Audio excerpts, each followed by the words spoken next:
But someone might say that, well, but your devotee have left, or even your spiritual master left, that is the cause of grief for you. How can you say that devotees' lives are free from grief? But, of course, when the spiritual master leaves, the devotee cries. But that crying is actually of a different nature.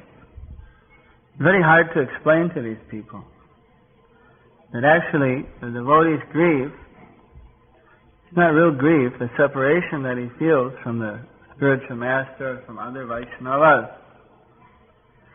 is actually something which is very transcendental and very, at the same time as when he's feeling a separation, he's feeling a type of satisfaction or closeness to that person.